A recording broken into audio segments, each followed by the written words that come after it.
பக்கத்தில் 1000 பேர் விழுந்தாலும் என்னை அணுகாமல் காப்பவரே. பக்கத்தில் 10,000 விழுந்தாலும் என்னை அணுகாமல் காப்பவரே. அடைக்கலமான என் தாபரமே, அணுகாமல் காப்பவரே. அடைக்கலமான என் தாபரமே, என்னை அணுகாமல் காப்பவரே. மறைவிடமே ஆராதனை, உறைவிடமே உமக்கு ஆராதனை. அடைக்கலமே ஆராதனை, உறைவிடமே உமக்கு ஆராதனை. ஆராதனை உமக்கு ஆராதனை, என்னை நேசிக்கும் இயேசுவே ஆராதனை. ஆராதனை உமக்கு ஆராதனை, என்னை ஆதரிக்கும் இயேசுவே ஆராதனை. சிறகுகளின் நிழல் தனிலே நான் நம்பி இளைப்பாறுவே. நீர்துணையா இருப்பதனால் நான் நம்பி இளைப்பாறுவே.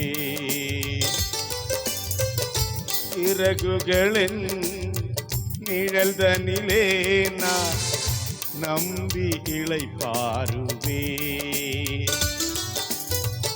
நீர்துணையா இருப்பதனால் நான் நம்பி இளைப்பாறுவே. கண்மணி போல் என்னை காப்பவரே, நம்பி இளைப்பாறுவே. கண்ணுறங்காமல் காப்பவரே, நான் நம்பி இளைப்பாறுவே. மறைவிடமே ஆராதனை, உறைவிடமே உமக்கு ஆராதனை. அடைக்கலமே ஆராதனை, உறைவிடமே உமக்கு ஆராதனை. ஆராதனை உமக்கு ஆராதனை, நேசிக்கும் இயேசுவே ஆராதனை. ஆராதனை உமக்கு ஆராதனை, என்னை ஆதரிக்கும் இயேசுவே ஆராதனை.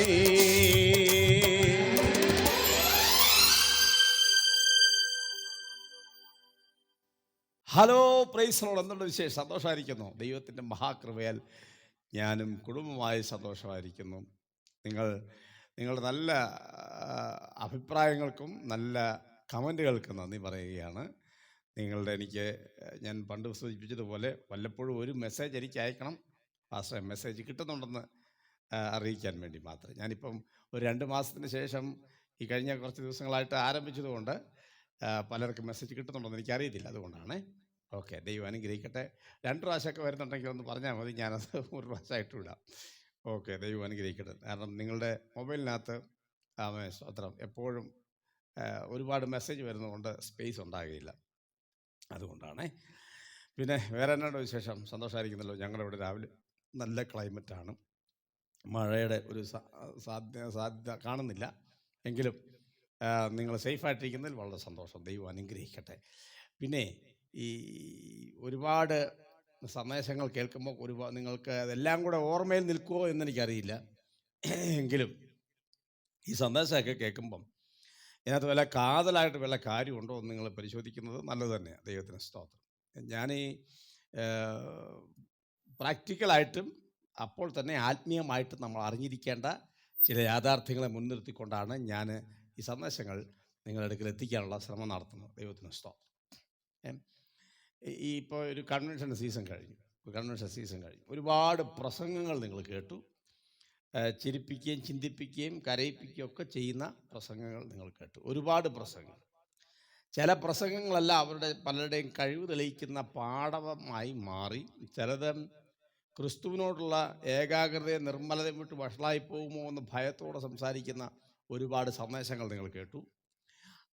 ചില പ്രസംഗങ്ങൾ, ഞാൻ ഈ പ്രസംഗങ്ങളെ ഒന്നും വിലയിരുത്താൻ വേണ്ടി പറയുന്നതല്ല കേട്ടോ, നിങ്ങൾ അങ്ങനെ ചിന്തിക്കരുത്. കാരണം ദൈവവചനമെല്ലാം ദൈവവചനം തന്നെയാണ്. ദൈവത്തിന് സ്തോത്രം. അതാര് പ്രസംഗിച്ചാലും അവൻ എന്തുകൊണ്ട് പ്രസംഗിക്കുന്നു എന്നുള്ളതാണ് പ്രധാനപ്പെട്ട കാര്യം. എന്തിനു വേണ്ടി പ്രസംഗിക്കുന്നു, എന്തുകൊണ്ട് പ്രസംഗിക്കുന്നു. അപ്പോൾ എല്ലാ സന്ദേശങ്ങളും നല്ലതാണ്. എല്ലാ സന്ദേശങ്ങളും ആത്മീയ ബോധവൽക്കരണം നൽകുന്ന സന്ദേശങ്ങളും നമ്മൾ കഴിഞ്ഞ ഒരു കൺവെൻഷൻ സീസണിൽ കേട്ടു. എന്നാൽ പല പ്രസംഗകരും കാര്യമായി പറയേണ്ട പല കാര്യങ്ങളും മിണ്ടാതെ സൈലൻ്റായി അവർക്കൊരു ദോഷവും വരാതെ വണ്ണം കാത്തു എന്ന് പറഞ്ഞതുപോലെ അങ്ങനെ പോകുന്ന പല പ്രസംഗകരുണ്ട്.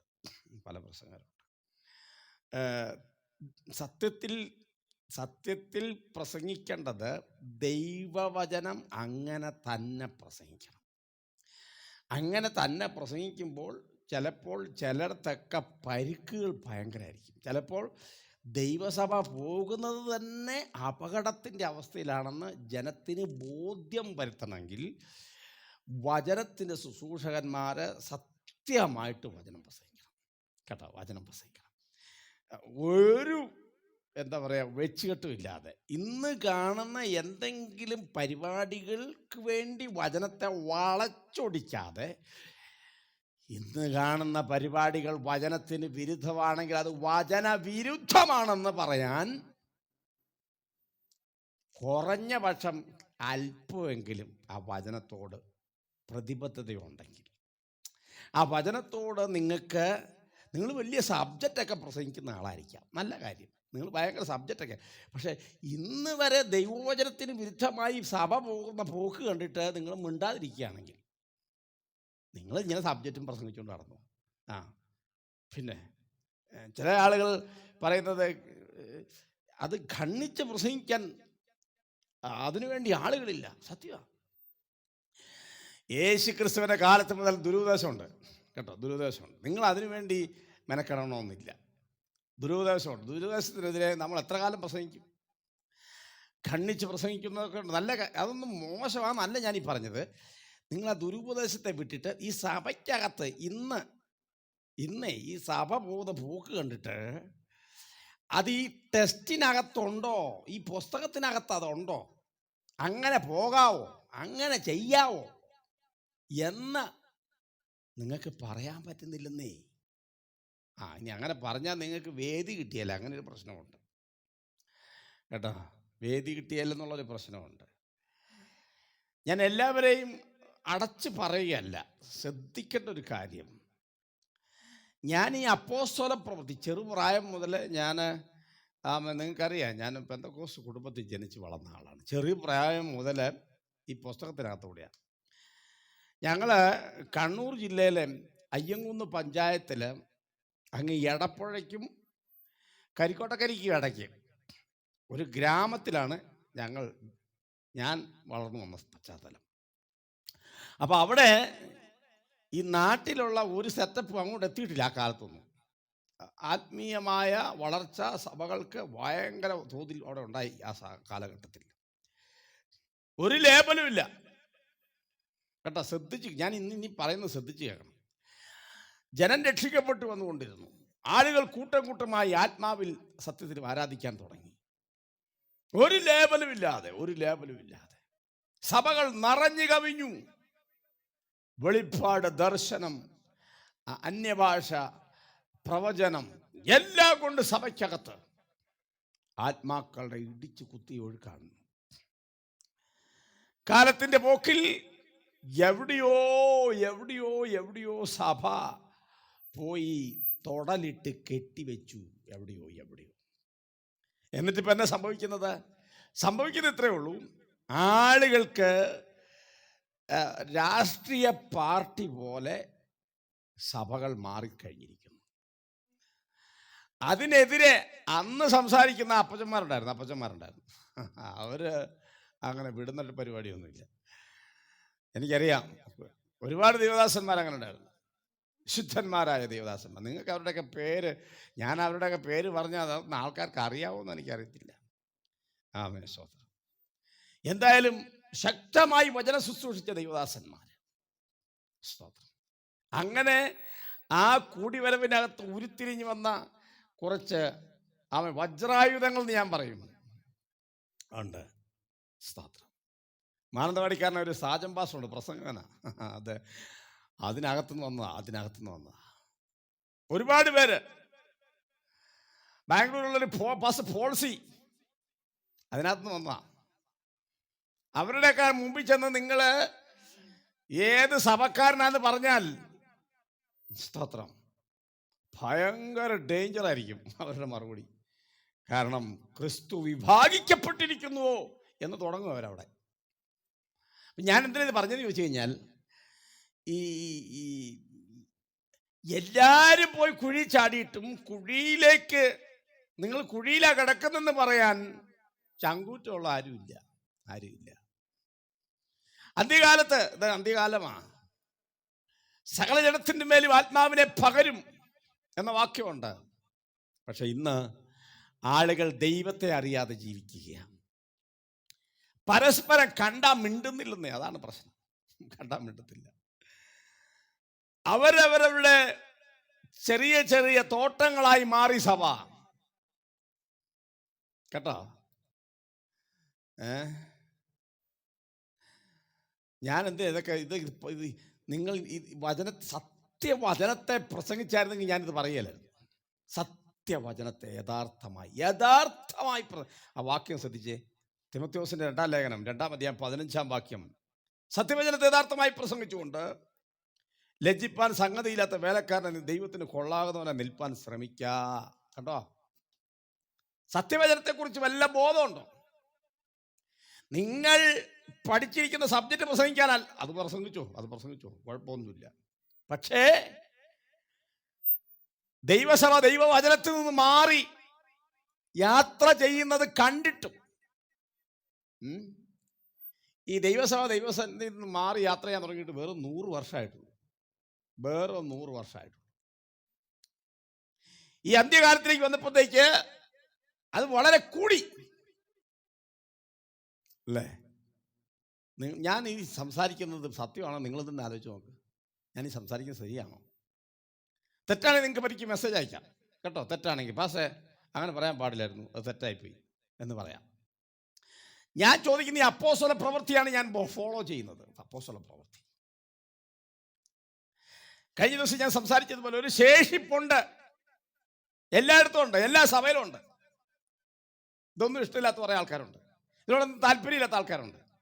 ഈ കസേരകളിയോടും ഈ പറഞ്ഞ ഇതൊക്കെ 10-20% ആൾക്കാർക്ക് അകത്തേ ഉള്ളൂ. ബാക്കി 90% ആൾക്കാരും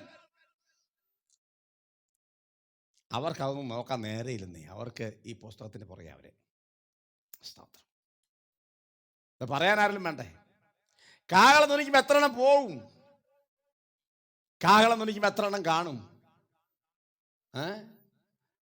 ഡേഞ്ചറസ് മനസ്സിലായോ? അതുകൊണ്ട് ഇനിയുള്ള കാലത്തെങ്കിലും വേദി കിട്ടിയില്ലേലും വിട്ടേക്കാതെ വേദി.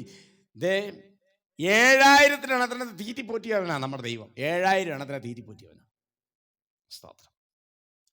ബാലിന് മുട്ടുമടക്കാത്തതുകൊണ്ടാ. ഞാൻ കഴിഞ്ഞ ദിവസം അത് ഞാൻ പറഞ്ഞു, അങ്ങോട്ട് ഞാൻ കടക്കുന്നില്ല. 7000 അല്ല, 70,000 പേരുണ്ടെങ്കിലും 70 കോടി ആളുകളുണ്ടെങ്കിലും അവരെ എല്ലാം തീറ്റിപ്പോറ്റാൻ സർവശക്തനായ ദൈവം ഇന്നും കഴിവുള്ളവനാണ്. സ്തോത്രം. അതുകൊണ്ട് എൻ്റെ കൂടെ പറപ്പേ, ഇനിയെങ്കിലും ദാനിയേൽ നീലഗിരി പ്രസംഗിക്കുന്നവർക്കൊക്കെ ഞാൻ വേദി നോക്കിയല്ല പ്രസംഗിക്കുന്നത്. അടുത്ത ദിവസവും നിങ്ങളെന്നെ വിളിക്കണം എന്നും പറഞ്ഞു അല്ല ഞാൻ പ്രസംഗിക്കുന്നത്. ഞാൻ പ്രസംഗിച്ചവർക്കൊക്കെ ഈ പുസ്തകം വട തെറ്റാതെ പ്രസംഗിച്ചിട്ടുണ്ട്. സ്തോത്രം. ആരെല്ലാം ഒരു സൈന്യം എൻ്റെ നേരെ പാളയം ഇറങ്ങിയാലും ഒരു പേടിയില്ല. സ്തോത്രം. ഞാൻ ഇതിനെതിരെ ഇത്രയും ആഴത്തിൽ പറഞ്ഞെന്ന് ചോദിച്ചു കഴിഞ്ഞാൽ, സഭകളുടെ പോക്ക്, ദൈവസഭ ഞാൻ കഴിഞ്ഞ ദിവസം സൂചിപ്പിച്ചിരുന്നു, ദൈവസഭ ഒന്നേ ഉള്ളൂ. 1000 ഇല്ല, 15 ഇല്ല, ഒറ്റ ഒരെണ്ണേ ഉള്ളൂ. എല്ലായിടത്തും എല്ലാ മനുഷ്യരും മാനസാന്തരപ്പെടണം ദൈവം ആഗ്രഹിക്കുക. അവർ മാനസാന്തരപ്പെട്ട് വന്നു കഴിഞ്ഞാൽ അവനവൻ്റെ വഞ്ചിക്കകത്തോട്ട് കയറ്റാൻ നിൽക്കാതെ ദൈവത്തിൻ്റെ സഭയ്ക്കകത്തോട്ട് കയറ്റുക. ഹല്ലേലൂയ. അങ്ങനെ ആകുമ്പോൾ ഉണ്ടല്ലോ, അവൻ റോട്ടിൽ കൂടെ പോകുന്ന മറ്റേ വിശ്വാസിയെ കാണുമ്പോൾ അവന് കൈ കൊടുക്കാൻ തോന്നും. അല്ലെങ്കിൽ എന്നാ പറ്റും, ഞങ്ങളുടെ ആൾക്കാരല്ല, ഞങ്ങളുടെ ആളല്ല. സ്തോത്രം. ഞാൻ ഇത്രയും വളരെ ശക്തമായിട്ട് പറഞ്ഞതിൻ്റെ കാര്യം എന്താണെന്നറിയോ? 32 വർഷമായിട്ട് ഞാൻ പ്രസംഗം തുടങ്ങിയിട്ട്. സ്തോത്രം. ഇന്ന് വരെ ഞാൻ ഏത് സഭയിൽ ആരാധിക്കുന്നതെന്ന് നിങ്ങൾ കേട്ടിട്ടുണ്ടോ? എവിടെയെങ്കിലും കേട്ടിട്ടുണ്ടോ? ഏതെങ്കിലും പ്രസംഗത്തിൽ നിങ്ങൾ കേട്ടിട്ടുണ്ടോ? കിള്ളി ചോദിക്കുന്ന ചില ആൾക്കാരുണ്ട്. അവരോട് മാത്രം പറഞ്ഞു കാണുമായിരിക്കും ഏത് സഭയിലാണ് ഞാൻ ആരാധനയ്ക്ക് പോകുന്നതെന്ന്. അല്ലാതെ എൻ്റെ വായിൽ നിന്ന് അങ്ങനെ കിട്ടത്തില്ല. സ്തോത്രം. കാരണം ഞാൻ ഈ പുസ്തകത്തെയാണ് ഫോളോ ചെയ്യുന്നത്. അതുകൊണ്ട് എൻ്റെ പ്രസംഗം കേൾക്കുന്നവരെല്ലാം ഈ പുസ്തകത്തിലേക്ക് തിരിഞ്ഞോ, അല്ലെങ്കിൽ നിങ്ങളുടെ ആമേ സ്തോത്രം റാപ്ചർ കടന്നുപോക്ക് കാരണം എനിക്കുമ്പോഴേ ചില പ്രയാസമാകും, കുറച്ച് പ്രയാസമാകും. രാവിലെ ദൈവത്തോട് പറയാം, കർത്താവേ, ഞാൻ വചനത്തിന് വിരുദ്ധമായിട്ടൊന്നും പറയാൻ താല്പര്യപ്പെടുന്നില്ല. ഞാൻ വചനത്തിൽ നിലനിൽക്കാൻ ആഗ്രഹിക്കുക. സത്യവചനത്തെ യഥാർത്ഥമായി ഒട്ടും അത് ഇനിയിപ്പം എൻ്റെ ബന്ധുക്കളാരെങ്കിലും ഒരു പുതിയ സഭ ഉണ്ടാക്കി പോവുകയാണെങ്കിൽ അവനോട് ഞാൻ പറയും, ഇത് തന്നെ പറയും. സ്തോത്രം. സത്യവചനത്തെ യഥാർത്ഥമായി പ്രസംഗിക്കണം. ലജ്ജിപ്പാൻ സംഗതിയില്ലാത്ത വേലക്കാരനെ നിൽക്കണം. അതിന് ശ്രമിക്കണം. അതിനുവേണ്ടി ഒരു ശ്രമം നടത്തണം കേട്ടോ. രാവിലെ അങ്ങനെ ഒന്ന് ചിന്തിച്ച് നോക്കിയാൽ, രാവിലെ ഞാൻ നിങ്ങളോട് ചോദിക്കട്ടെ, നിങ്ങളുടെ ഹൃദയത്തെ തട്ടി ചോദിക്കട്ടെ, നിങ്ങൾക്ക് എല്ലാ ദൈവമക്കളെ സ്നേഹിക്കാൻ പറ്റുന്നുണ്ടോ? എല്ലാ പാസ്റ്റർമാരെ സ്നേഹിക്കാൻ പറ്റുന്നുണ്ടോ? ചുമ്മാ അതാന്ന് വെറുതെ. ഞാൻ എൻ്റെ കണ്ണുകൊണ്ട് എത്ര കണ്ടിരിക്കുന്നു ഞാൻ. സ്തോത്രം. ഹല്ലേലൂയ. മാനസാന്തരപ്പെട്ടോ കേട്ടോ, പെട്ടെന്ന് മാനസാന്തരപ്പെട്ടോ, അല്ലെങ്കിൽ 8ൻ്റെ പണി വരുന്നുണ്ട്. സ്തോത്രം. മാനസാന്തരപ്പെട്ട് വചനത്തിലേക്ക് മടങ്ങി വന്നു. ഹല്ലേലൂയ. പൗലോസ് ക്രൂശിക്കപ്പെട്ടില്ല കേട്ടോ. നിങ്ങളുടെ പാപത്തിൻ്റെ പരിഹാരത്തിന് വേണ്ടി അപ്പല്ലോസ് മരിച്ചില്ല, ക്രിസ്തുവാണ്. സത്യവചനത്തിലേക്ക് മടങ്ങി വാ, മാനസാന്തരപ്പെട്. അവസാനത്തെ ഈ കാലത്ത് ദൈവം നൽകുന്ന ഏറ്റവും നല്ല ആമേൻ സ്തോത്രം ആത്മീക ചിന്തയാണിത്, നിങ്ങളുടെ ഹൃദയത്തെ തൊട്ടുണർത്താൻ. ഞാൻ രാവിലെ നിങ്ങൾക്ക് വേണ്ടി പ്രാർത്ഥിക്കാൻ പോകണം. സ്തോത്രം. ചില പാടാം, എല്ലാം ഒന്ന് റെഡിയായി വരാൻ ഇച്ചിരി പാടാം, സത്യമാണ്. പക്ഷേ ഞാൻ നിങ്ങൾക്ക് വേണ്ടി പ്രാർത്ഥിക്കാൻ പോകാൻ കേട്ടോ. കലകടച്ചു. നല്ല ദൈവമേ, സ്വർഗ്ഗീയ നല്ല പിതാവേ, അവിടുത്തെ പുത്രൻ രക്ഷിതാവായ യേശു ക്രിസ്തു നാമത്തിൽ ഒരുമിച്ച് തിരുസന്നിധിയിലേക്ക് അടുത്ത് വരുന്നു. കർത്താവേ, വിഘടിച്ച് നിൽക്കുന്ന ആമേ ഹൃദയത്തോടെ, വിഘടന സ്വഭാവത്തോടെ വിഘടിച്ച് നിൽക്കുന്ന ഹൃദയവുമായി ഒരുപാട് ആത്മീയതയ്ക്കകത്ത് ആൾക്കാരുണ്ട് കർത്താവേ. ഈ സന്ദേശം അവർക്കൊന്നാകാനുള്ളൊരു സന്ദേശമായി ദൈവം മാറ്റണമെന്ന് പ്രാർത്ഥിക്കുന്നു. ദൈവം അത്ഭുതം പ്രവർത്തിക്കണമേ. ആമേൻ. ഹൃദയത്തിനകത്തുനിന്ന് ദൈവസഭ എന്ന കൺസെപ്റ്റ് അല്ലാതെ, കർത്താവ് വില കൊടുത്ത് വാങ്ങിയ സഭ എന്നൊരു ചിന്തയല്ലാതെ മറ്റൊന്നും വരെ ഭരിക്കാൻ അനുവദിക്കരുത്. കർത്താവ് അങ്ങനെ ചെയ്യുന്നവർക്ക് സ്തോത്രം. ഞാൻ ഇവരെ അനുഗ്രഹിച്ച് പ്രാർത്ഥിക്കും. നല്ല ആമേൻ യൂണിവേഴ്സിറ്റി ആയിട്ടുള്ള ഒരു വലിയ സഭയുടെ ആമേൻ ഒരു അംഗമാണെന്നുള്ള ബോധ്യത്തോടെ ഇന്നു മുതൽ മുൻപോട്ട് പോകാൻ ഇവരെ സഹായിക്കണം. കർത്താവ് ചെയ്യുന്നത് തന്നെയുള്ള സ്തോത്രം സമർപ്പിക്കും. പ്രാർത്ഥനയുടെ നന്ദി യേശു ക്രിസ്തുവിന്റെ വലിയ നാമത്തിൽ തന്നെ. ആമേൻ. പ്രിയരെ, ഞാനിത് നിങ്ങളുടെ ആത്മീയ വളർച്ചയ്ക്ക് വേണ്ടിയാണ് പറഞ്ഞത്. ഞാനിത് നിങ്ങൾ ദൈവസഭ എന്താണെന്ന് മനസ്സിലാക്കാൻ വേണ്ടിയാണ്. ഞാനിത് വീണ്ടും ആവർത്തിക്കട്ടെ. ക്രിസ്തു എന്ന ഏകപുരുഷൻ നിർമ്മല കന്യകയായി നിങ്ങളെ വിവാഹ നിശ്ചയം ചെയ്തിരിക്കുക.